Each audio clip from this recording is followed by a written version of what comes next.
Welcome, Bin, to the session. Thank you for taking your Saturday afternoon to share your experiences and insights with us.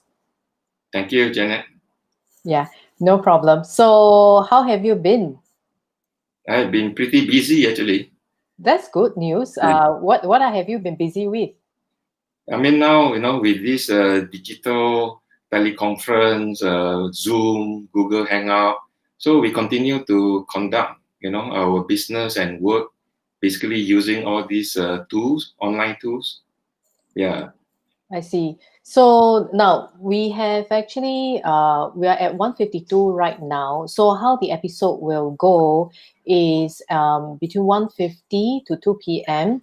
we will be having this welcome and chat first.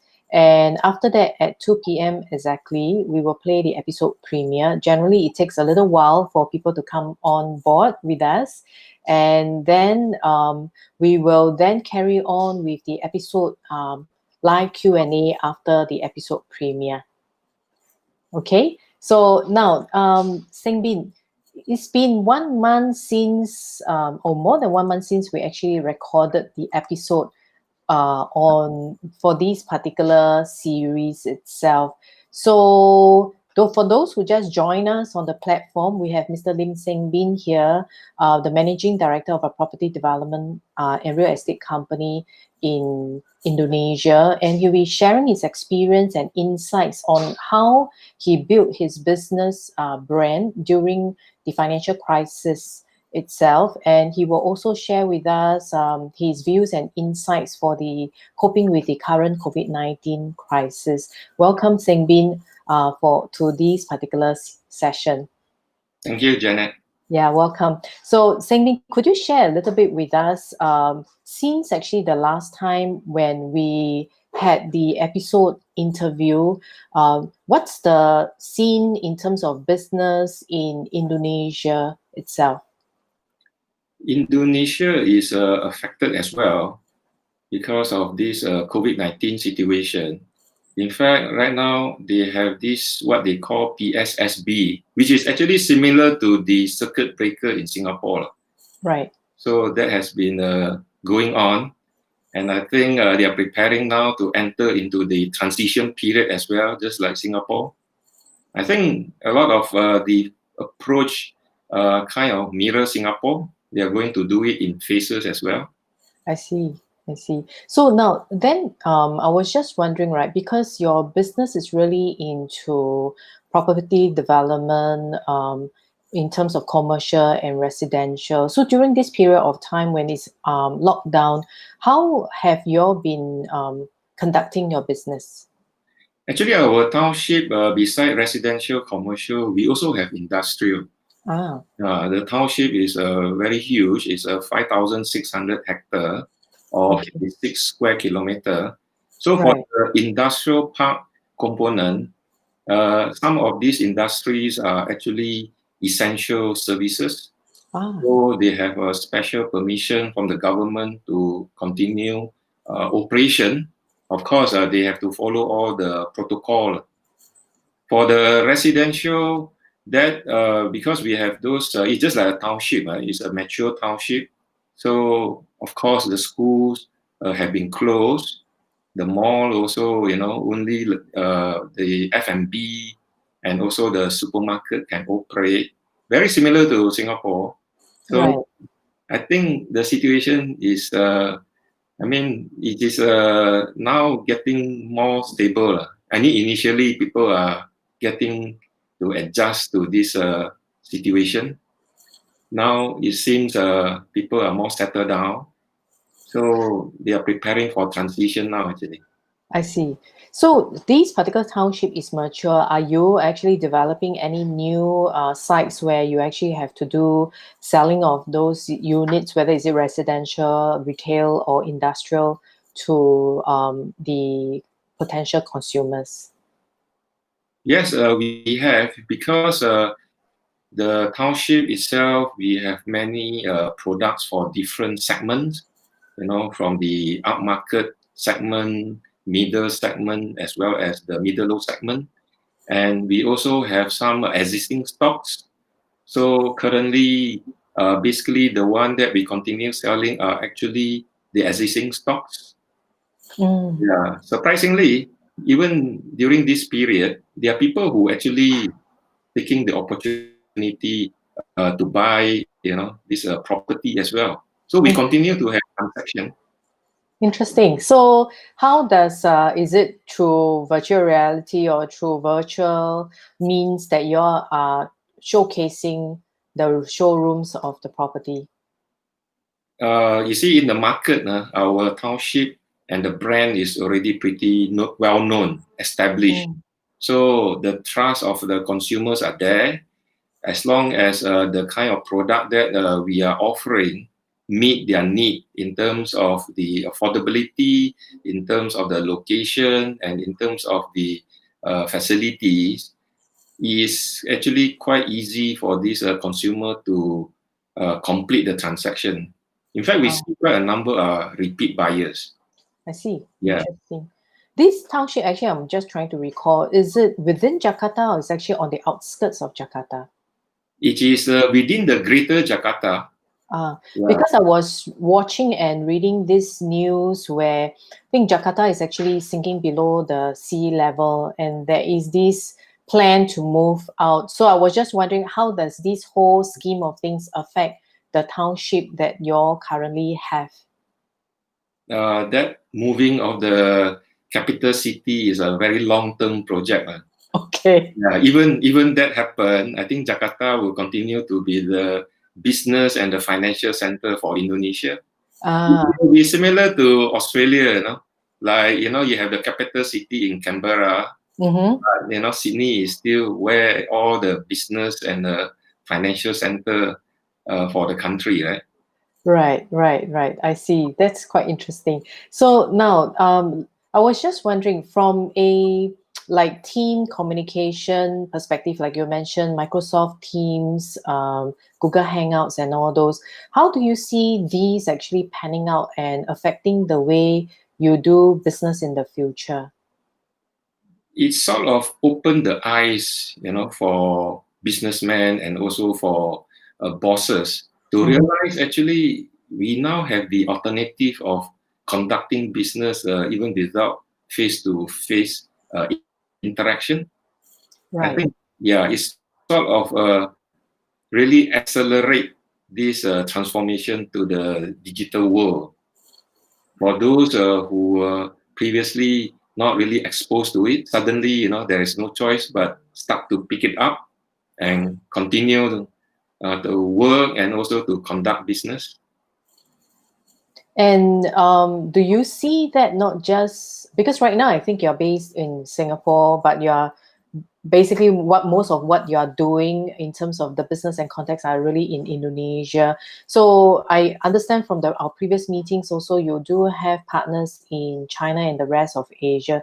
Is this how you see business conducts and meetings in the future compared to previously where you actually have to fly quite a bit to the various locations?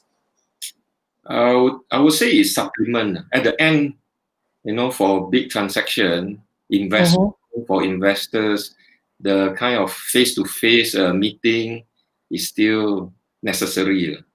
Yeah, it's still necessary, especially in real estate, right?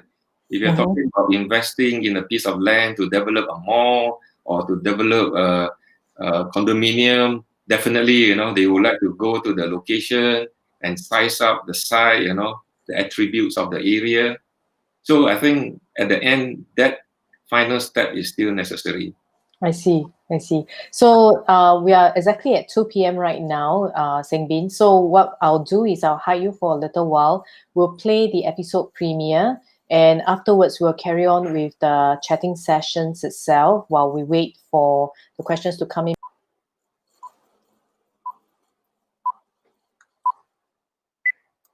Hi, welcome to the Leadership During Crisis Online Summit series. Thank you for taking your time to watch these episodes.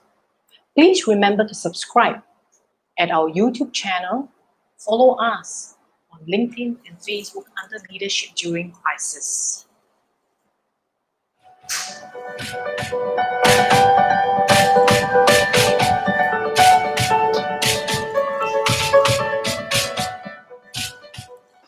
Why or what led to the crisis in your organization?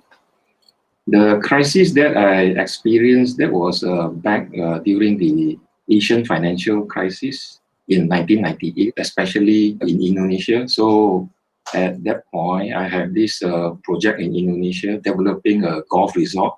So in that situation itself, what deteriorated the most and what kind of crucial steps you have to take to turn around the situation? At that point, actually, we are at the stage of completing the golf resort. That means the golf course, 18 holes, we have basically planted all the turf, the grasses. And for the clubhouse, we are at the stage of construction. So unfortunately, when the crisis hit, we haven't really started the operation. That means we haven't got cash flow. So that was a critical point. And we really have to make a judgment call. What do we do at that point? Do we just stop the project? And if we stop the project, basically all the turf that we have planted will gone to waste. Yeah, the turf, the grass is a living thing, right? Unless we really maintain it. Otherwise, those effort, those investment that we have done will be gone down the drain. So that was the judgment call at that point. And I think the focus is actually how to survive that crisis. So with the limited fund that we have, we decided actually we should make sure we utilize it to complete the golf course, I mean the curving, which is already at an advanced stage, and also complete part of the clubhouse so that we can actually open for business despite whatever limitation at that point. Doing our investment in the turf is at least not gone to waste. And in fact, we use that opportunity to really sharpen our tools, to make sure, we really train the staff to provide a good level of service, as well as also to improve the product, to make it in such a way that the golfers who come and play are actually impressed with the golf course and the service that they get. In fact, at that point, we decided that we should aim to get awards since it was a new golf course and a golf club. And by all this effort that we did, it really yielded a good result that we were aiming for. So we got a very good international accolade, good reward, good branding, which actually prepare ourselves for the upside after the crisis.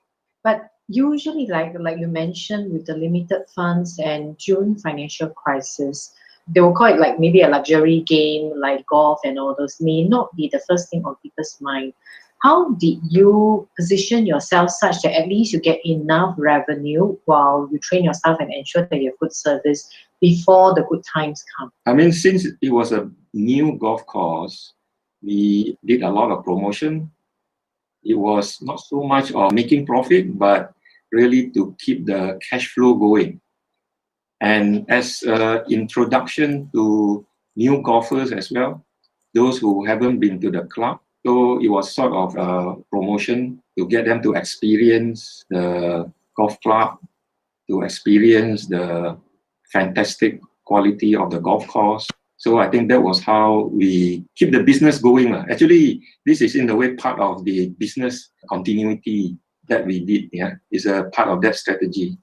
So it's somehow rather pretty similar to a situation like COVID-19 right now, where like a lot of the F&B and all those, they are not necessarily able to operate. So in a situation like this, after running businesses for a long time, what would be the 3 tips that you would suggest from your previous learnings to people on how they can tide over a crisis as such? I would think the first key point is how to survive. And that a lot depends on cash flow. Have to really put a lot of attention. Top priority is the cash flow to make sure that the business can keep going. And the other 2 points, I think, is actually sharpening the tools. One is on the product itself. The other is actually on the service. the training of the staff. So during this low time, during this difficult time, keep the cash flow going, how to be able to operate efficiently and generate the kind of cash flow to keep afloat. And that is also the time to really sharpen the quality of the products, sharpen the service quality. That would really put the business in a good position when the crisis is over. You mentioned that managing the cash flow is very critical in instances like this. Could you share with us what are some of the things people can do or businesses can do to improve their cash flow? One is on the collection, the account receivable. I think that is something that is very critical. So the ability to collect payment, that is number one. And of course, on the expenses as well, really have to prioritize what must really spend and what are the secondary, those that are nice to have, those have to be deferred. So we really have to focus on what really must have, the absolute must have. We have been so far discussing really more on the business aspect. Sometimes a crisis like this puts an individual into a very tight spot, and at times the individual may be made redundant, and if they have not had the luxury to crisis-proof themselves by setting the reserves aside, then all of a sudden they lose their job, they're worried about the next day's meal. What would be 3 tips you would have for individuals like this to actually prepare themselves and tide over? I think the important thing is never lose hope, never give up despite the difficult time. I think it's important to remain positive, must be able to look at the brighter side. There is a light at the end of the tunnel. The crisis is going to be over after a certain period of time. So it's important that remain positive and try to grow despite the challenges, in the sense of trying to learn something during this period. I think for those who are unfortunate, who may lose their job, maybe this is the time to reskill or learn a new skill.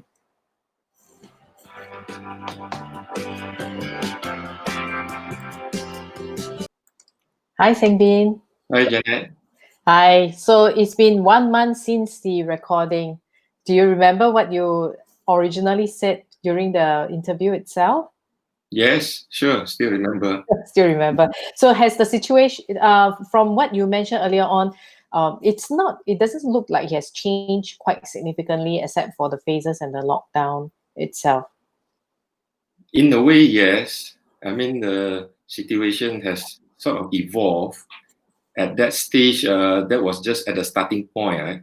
In a way, people are a bit shocked. This has never happened before. And after this month or so, people are starting to adjust to it, sort of accept it.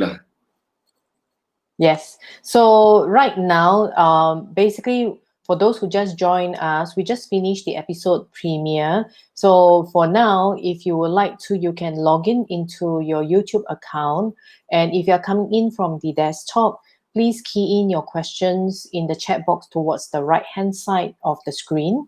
If you are coming into the episode from your mobile phone, then after logging into your YouTube account, please key in the questions at the box below. So while we're waiting for questions to come in, Sengbin, I would just like to check with you.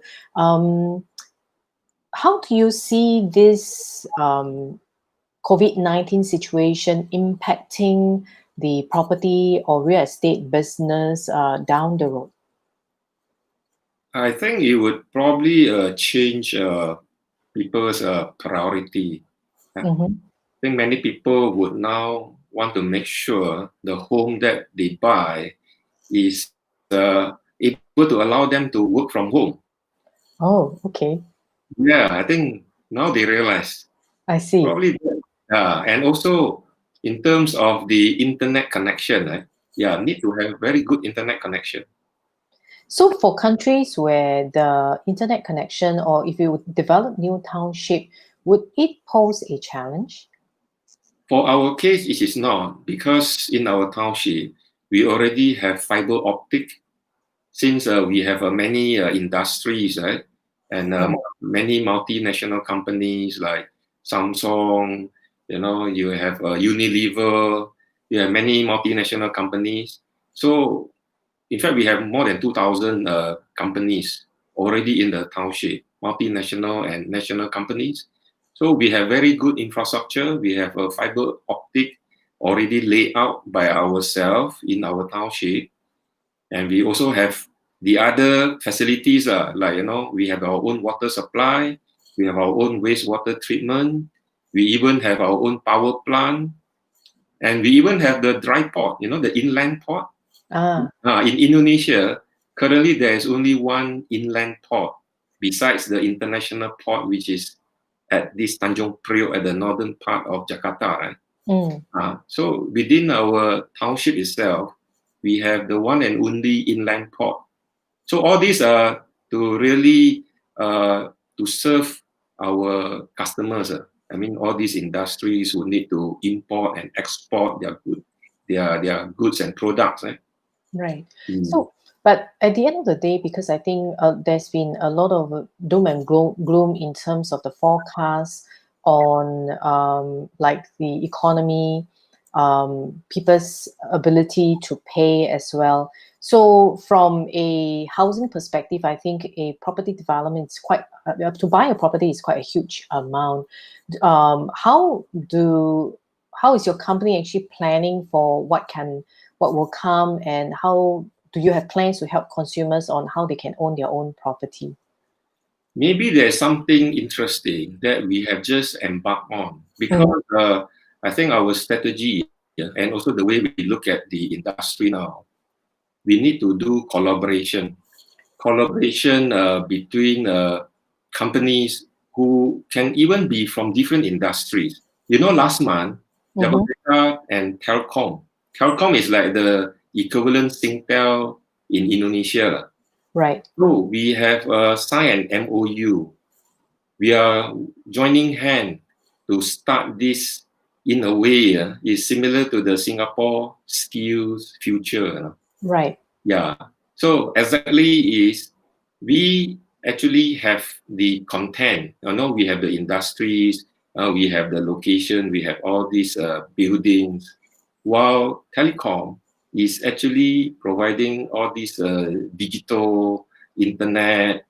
So what we are doing is we collaborate to do this program, which in Indonesia they call it Prakerja. And this will include 3 components. One is online training for people, those who look for jobs or who are unemployed or who basically need some skill training. Second is we have off-site training. It's not online. This is offline training. Yeah. And the third is actually we get them to work. We get job for them, and also we get them to own property. Interesting. You see the way how we work. In fact, this one we are targeting millennials. Okay. These people, first is they don't really have money, right? Yes. But they need to have skills. Yes. And we know what kind of skills are required by the industries. All those are our tenants who are operating in our industrial park. So we, together with Telkom, will have this so-called online training. Of course, we'll select those applicants, and then we'll conduct the online training for them, free of charge. Oh, interesting. But we'll have a kind of agreement with this intake, those that we have selected, where later, after they go through the online training, they go through, the offline training, basically working in our industries, or even in the subsidiaries of Telkom. They're very big, right? They got their subsidiaries all over Indonesia. Right. After they have got work, then we offer them even accommodation, housing.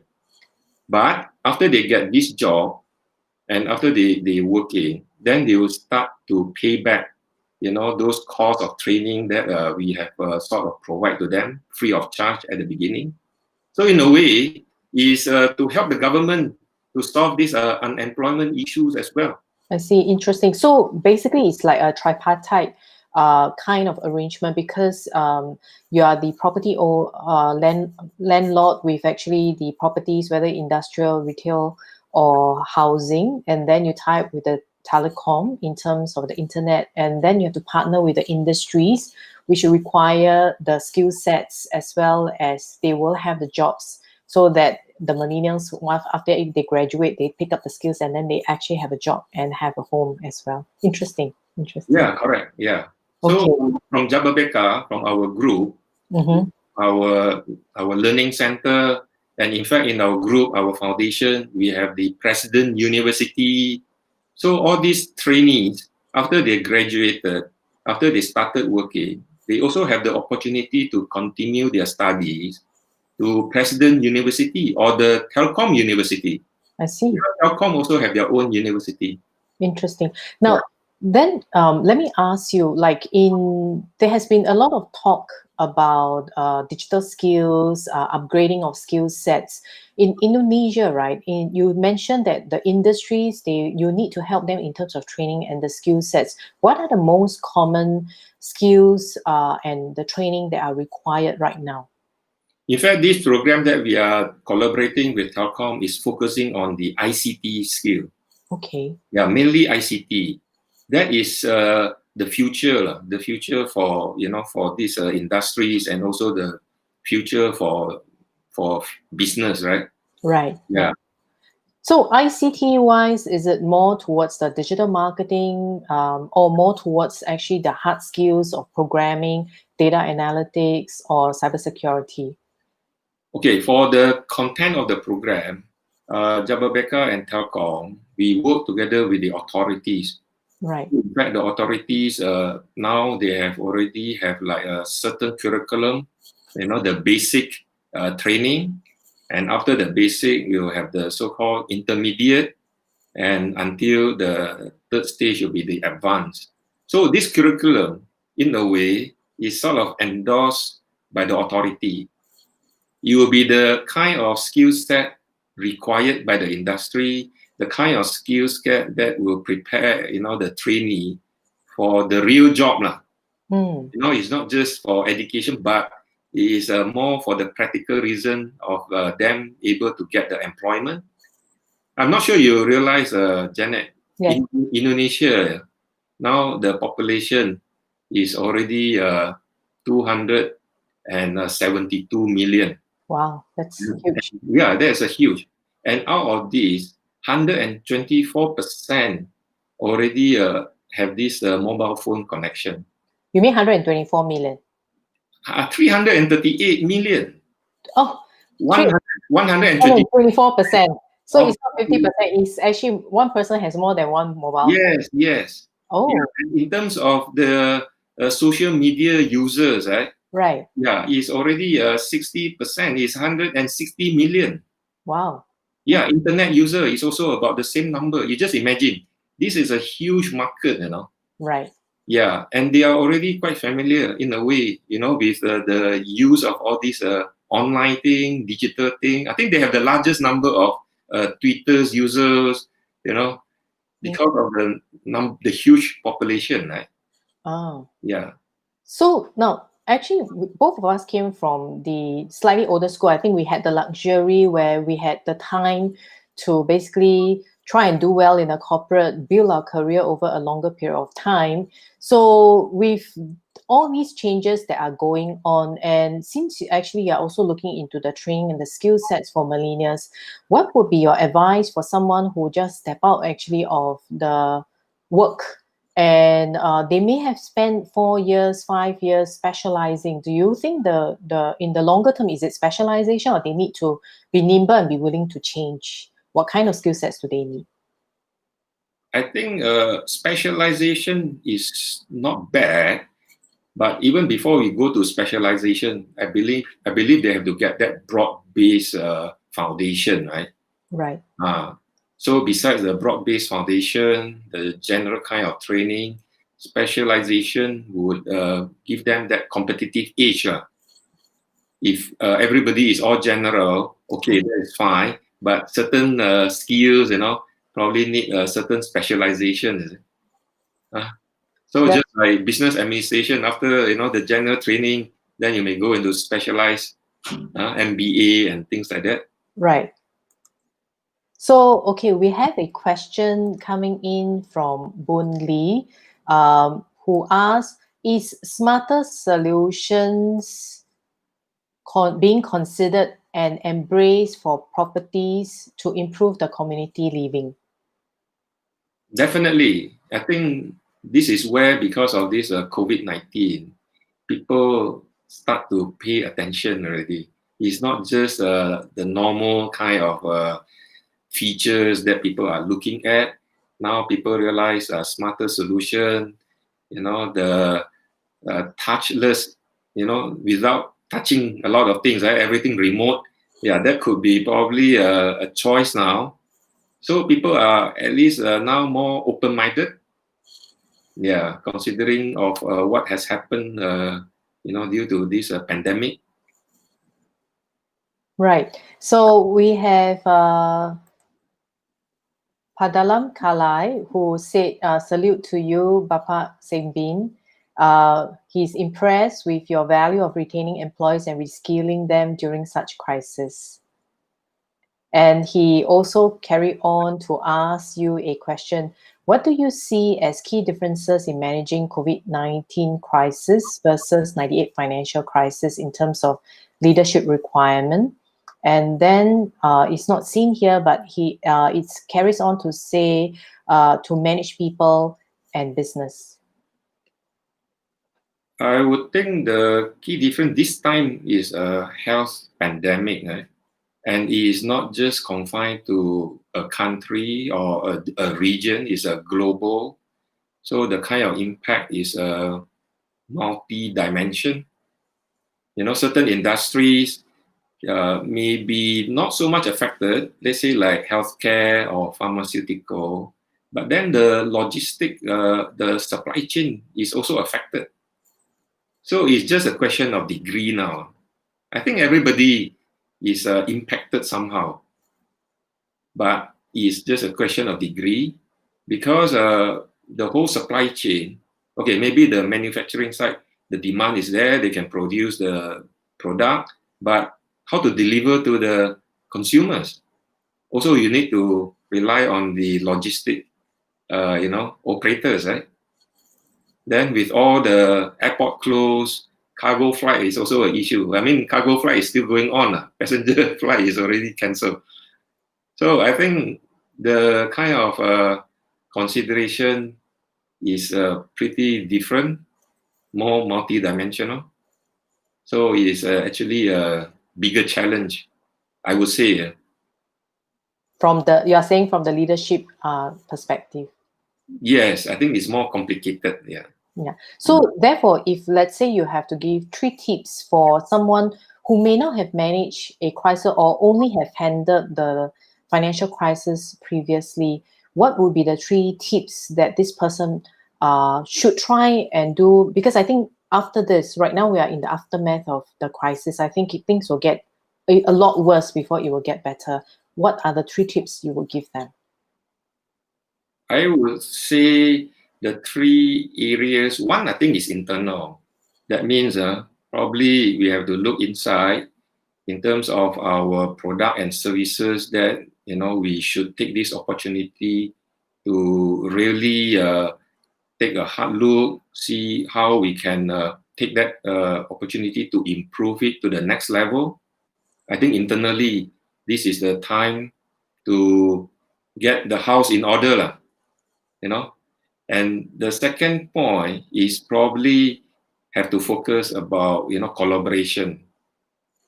It's no longer just on our own, have to work with others. Okay, in fact, I just want to mention, in terms of the developers, right? In our township is in the eastern corridor of Jakarta. That is actually a growth corridor with a lot of major infrastructure taking place. The elevated highway just completed. The high-speed train is under construction. The railway, they are already upgraded it to double track, this electric train, and they are also planning a LRT and MRT. So over that location, we have many developers, many township. So we are working together with the other township, the other developers. The idea is we have to collaborate. Instead of we compete with each other, try to kill each other. Now we collaborate. Next week, we are having a webinar where all the head of all these townships, we gather together to highlight what are the attractions in the Jakarta Eastern Corridor. So we look at it as we are together. We should raise the awareness of the whole market about the big potential in this Jakarta Eastern Corridor. This is the opportunity. So by this collaboration, I think we become stronger. The other thing is, of course, corporate social responsibility. I think during this hard time is also the time to reach out and to do our part. So in fact, on our own, together with our tenants, many of them, we distribute thousands of packages of face masks and hand sanitizer to the community. I think it's also the time to reach out to help those in need.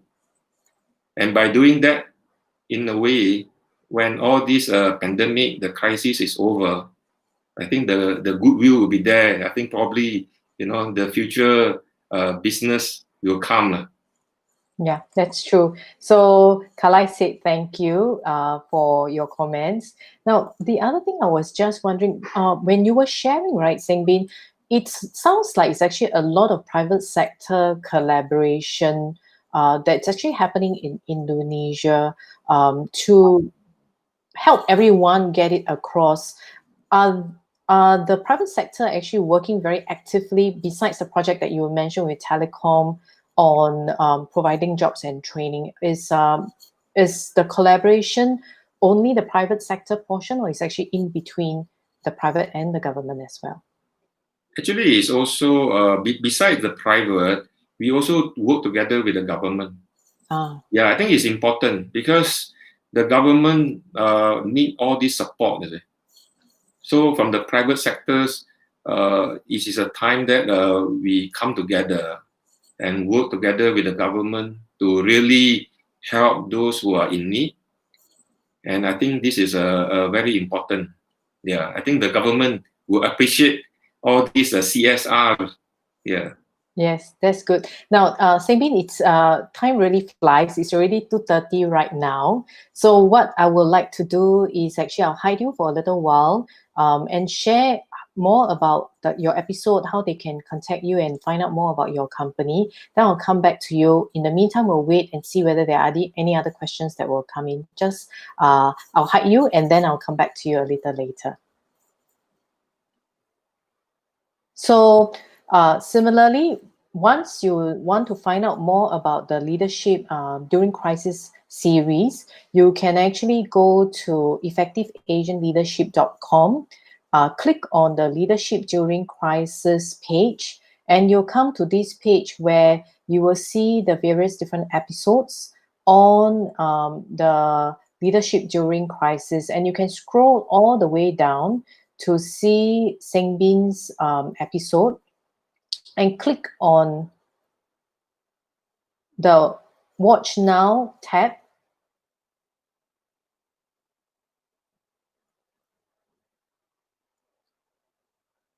And after that, once you click on it, you will see his episode.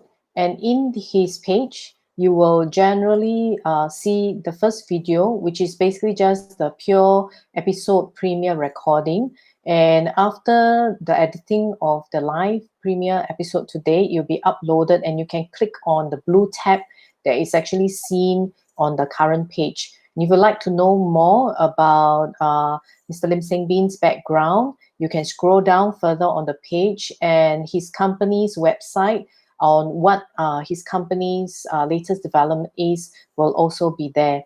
Now, this is actually a 30 episode leadership during crisis series. So because there are many episodes, we have actually created a platform called learning.corporatetrainerconnect.com. This is where we uploaded all the various different episodes of the Leadership During Crisis online summit series, categorize them under personal or business so that it's easier for you to search through the various different episodes. So now let me just get back to Seng Bin one more time. Hi, Seng Bin. Hi, Janet. Hi. So now, before we go off, I would just like to check with you, or rather, in terms of actually working with people, because I think I interviewed you for the Effective Asian Leadership book as well. So working with actually your previous company, which was more of a Singapore-based company, and versus working with an Indonesian property, both are property companies, do you see a huge difference in terms of leadership style? Because I think the episode premiere that you shared was more of the crisis then, and this is actually the crisis now in two different countries. Do you see any differences in handling from a culture and leadership perspective? I think there are some similarities. Also, there are some differences. Yeah, because okay, both companies are public listed. Of course, one is a Singapore company, but I handle the projects and the investment in Indonesia. I think the difference is probably one is more corporate in terms of the structure is more rigid. Yeah, while the other one is although it's a big organization, but the approach is more flexible, more not as rigid lah. So I think in that sense, in terms of decision making and processes can be faster actually. So in handling crisis, you think then the second approach will be a lot easier in terms of having to react to situations? I believe so. Yeah. Of course, during crisis, even the rigid structure also needs some flexibility. When things are very urgent, right? Yeah. You don't have the time to wait. Okay. Yeah. So now, if I am working right now and I'm in a small business setup, I think you shared some of the tips in the episode premiere to be able to pass this aftermath and not only survive but thrive. What would be your 3 tips? I think first is I think personally we need to be to remain to have this realistic optimism. I think that is the key, must have that realistic optimism. And next is take the next best step. I think that is the key, because the issue can be pretty complicated or can be overwhelming. But if a person can really focus, okay, what is the next best step that I can take to improve the situation? I believe that will help. At least you are continuing doing something to improve the situation, right? Yes. Instead of being paralyzed, being overwhelmed. Yeah, and I think the third thing is probably focus on, the skilling, upskilling or reskilling. I think that is the key. Continuous learning. Yes. With whatever happened, I think this is the time to really sharpen the skills. So thank you very much, Seng Bin. So the 3 points. One is realistic optimism. I think it's crucial at this moment in time, although it's not easy, but I think if you don't try and look at the light at the end of the tunnel, it's difficult to move forward. 2 is whatever steps and decisions that we make, we may not necessarily know whether is it right or wrong, but it's better to move forward rather than to what we call in Malay hantar kaki and stay there, because in the end we'll be paralyzed. The third one is actually continuous upgrading and upskilling. especially with such changes in the industry and in technology. So once again, thank you so much, Seng Bin, for taking your afternoon today to share your experience and insights with us. Thank you, Janet. You're welcome. So we have another episode coming up at 3:20 p.m. So I hope to see you here all again. So goodbye, everyone.